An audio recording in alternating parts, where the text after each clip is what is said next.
રાજકોટની અંદર ભાજપના લોકો દ્વારા જેનો ગ્રુપિઝમ અંદર થયા, એ ગ્રુપિઝમ હોય એમાં અમે વાંધો નથી, ભલે ગ્રુપિઝમ રહ્યા. રાજકોટના એક મેયર, મહિલા મેયર, ભાજપ મહિલાઓની કાયર સન્માનની વાતો કરનારની મારે એ કહેવું છે કે બહેનોને જ્યારે જાહેરમાં, જે કોર્પોરેટર છે, શાસક પક્ષના નેતા, એવો જાહેરમાં રડવું પડે છે, બહુ દુઃખજનક બાબત છે. આ પહેલા પણ રાજકોટના મેયર ઉપર પણ આવું જ કાઉન્ટર કરવામાં આવ્યું હતું. મહિલા છે એટલા માટે કાઉન્ટર કરવામાં આવે છે. આ નીલુબેનના હસબન્ડ રહ્યા, એને અગાઉ ભાજપમાંથી સસ્પેન્ડ કરવામાં આવ્યા છે.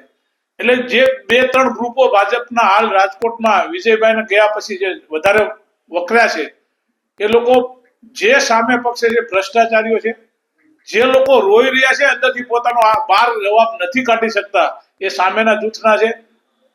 ભ્રષ્ટાચારે એટલી માજા મૂકી છે કે પ્રજા હાલ આ લોકોથી એટલી બધી પીસાઈ રહી છે કે કોની પાસે દુઃખ વ્યક્ત કરવું એ પણ એ લોકોનો વ્યક્ત છે. શરમજનક બાબતો એ છે, મૃત્યુનો મલાજો પણ નથી રાખતા. ગુજરાતના અને ખાસ કરી રાજકોટના પનોતા પુત્ર આપણા વિજયભાઈ રૂપાણી, કે જેની અંતિમ ક્રિયા પાછળ જે ખર્ચ થયો એનો હિસાબ માટે પણ જયારે છાપામાં આવવું પડે, જાહેર થાય, દુઃખજનક બાબત છે. કરોડો રૂપિયાના કૌભાંડ તો તમે કરો છો, અને કરોડોના કૌભાંડ કરો છો એ પોતાની તમારી ત્રેવડ ન હોય તો અમને કહેજો. વિજયભાઈ અમારા ભાઈ જ હતા, રાજકોટના પનોતા પુત્ર, એમાં ખર્ચ અમે આપવા તૈયાર છીએ. એ અમારી ખુલ્લી ચેલેન્જ છે, ભાજપવાળાને મારી ખુલ્લી ચેલેન્જ, તમે ન કરી શકતા હોય તો અમને કહેજો.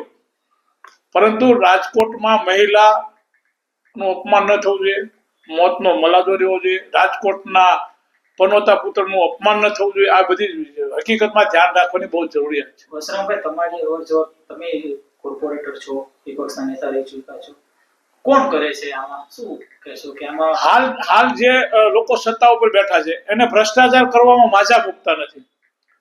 આ લોકોને ક્યાં વાંધો પડે છે? કદાચ મારો માનવા મુજબ ભાગ બટાઈમાં વાંધો પડતો હોય, પરંતુ એનો અર્થ એવો નથી કે તમે છાપરે ચડીને પાપ પોકારે, એ પોતે પોકારવા માટે સામે હાલીને આવે છે. આની પહેલા રાજકોટના મેયરની પણ આ પરિસ્થિતિ થઈ હતી. રાજકોટના મેયરને છેલ્લે વાળવું પડ્યું હતું કે ભાઈ આ વસ્તુ જે થઈ રહી છે એ ખોટી થઈ રહી છે અને મારી જાણ બહાર છે, છતાંય કંઈક થશે ત્યારે હું પોતે જાહેર કરીશ. પરંતુ રાજકોટના મેયર આજ સુધીમાં ભ્રષ્ટાચાર જાહેર કરી ન શક્યા, કારણ કે મહિલા છે, દબાયેલા છે, સામે ગ્રુપે છે, એટલા માટે નથી કરી શકતા. એનું ખૂબ દુઃખ છે. લીલુબેન જાદવ પણ એમ જ કહે છે કે વખતે સમય આવશે ત્યારે હું બધી વસ્તુ કહીશ, જણાવીશ, મીડિયા સમક્ષ આવીશ.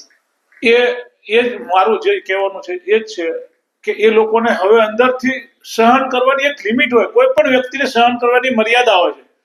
એ મર્યાદા જયારે ઓળંગાઈ જતી હોય છે ત્યારે મર્યાદા બહાર જઈને આ લોકો જયારે ભ્રષ્ટાચાર કરે છે, દબાણ કરે છે, બહેનોને હેરાન પરેશાન કરી રહ્યા છે, ત્યારે એ લોકોને બોલવું પડે. અત્યારે એ લોકો બહેનો એક ગ્રુપ બનાવી અને મુખ્યમંત્રી સુધી જવાની તૈયારીમાં છે. ગુજરાતના ભાજપના પ્રમુખ પાસે પણ જવાની તૈયારી છે. એ જ બતાવે છે કે આ લોકો હવે ભ્રષ્ટાચાર કરી અને એમનો વિખવાદ શરમસીમાએ પહોંચ્યો છે, જૂથવાદ શરમસીમાએ પહોંચ્યો છે. આનો જવાબ પ્રજાએ હવે આપવો જોઈએ, એવી મારી લાગણી છે.